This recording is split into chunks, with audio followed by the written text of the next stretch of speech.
नमस्कार प्यारे बच्चों, गुड मॉर्निंग। मैं विजय कुमार आज की एक्टिविटी नंबर 52A में आपका स्वागत करता हूं। कक्षा 5वीं। आज दिनांक है 23 अगस्त 2021।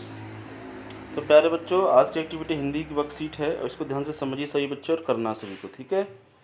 तो नमस्ते प्यारे बच्चों, उम्मीद है आप सब स्वस्थ होंगे और खुश होंगे। बच्चों, दिए गए शब्दों को पढ़िए। उपदेश, उपवन, उपस्थित।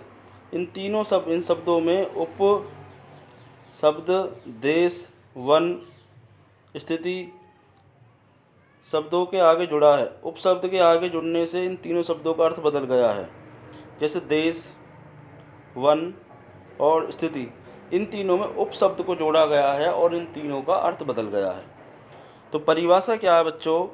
वे शब्द या शब्दांश जो किसी शब्द से पहले जुड़कर उसके अर्थ को परिवर्तित कर दें।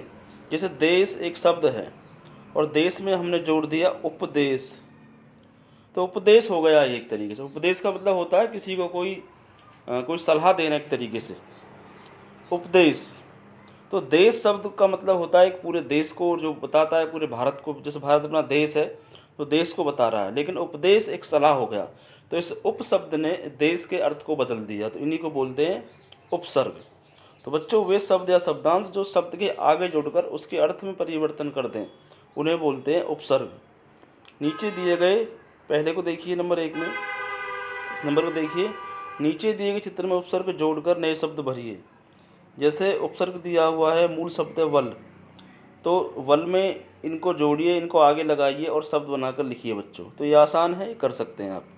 उसके बाद है क्वेश्चन नंबर 2।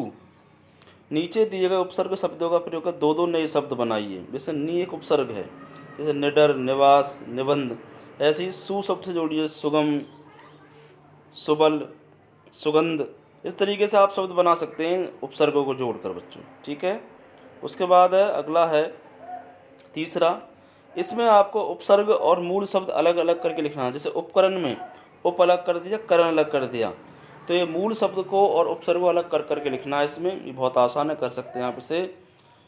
उसके बाद है लास्ट, जो सबसे लास्ट में है, आओ बातचीत करें। इसमें बातचीत कर रहा है एक चूहा और एक ये व्यक्ति है जो खाट पर बैठा हुआ है। तो ये आपस में क्या बातचीत कर रहे हैं, इनके बारे में आप लिखिए। बच्चों के साथ कार्यपत्रिका आवश्यक ने बात कर ली। बच्चों को अपना एक शब्दकोश बनाने के लिए पेज, जिसमें रोज़ उनके द्वारा सीखे गए नए शब्द लिख सकते हैं। तो सही बच्चे एक शब्दकोश बनाइए, एक अपना वो कैलेंडर बनाइए। उस कैलेंडर में एक चार्ट्स बनाइए, उसमें नए नए शब्द आप लिखिए जो नए नए शब्द आप सीख रहे हैं, ठीक है। तो ये कार्यपत्रिका में आपने क्या क्या सीखा, क्या क्या मज़ेदार आपको लगा, आपको जो मैंने बताया है वो सारे करने हैं आपको, और करने के बाद में आप मुझे शेयर भी करना है। कोविड-19 का ध्यान रखिए, हाथ साबुन से धोते रहें, पानी धोते रहें और स्वस्थ रहें, ठीक है प्यारे बच्चों। इसके साथ में आप हिंदी की एक सुलेख भी लिखकर आप मुझे शेयर करें। ये शब्दांश, ये जो उपसर्ग जो मैंने आप करवाए हैं, ये पेपर में आएंगे आपके बच्चों। इनको ढंग से समझ लेना है। उपसर्ग की परिभाषा भी लिखने के लिए आ सकती है, उदाहरण भी आ सकते हैं। तो ये परिभाषा आप याद कर लें और इनके जो 1-2 एग्जाम्पल भी आप याद कर लें।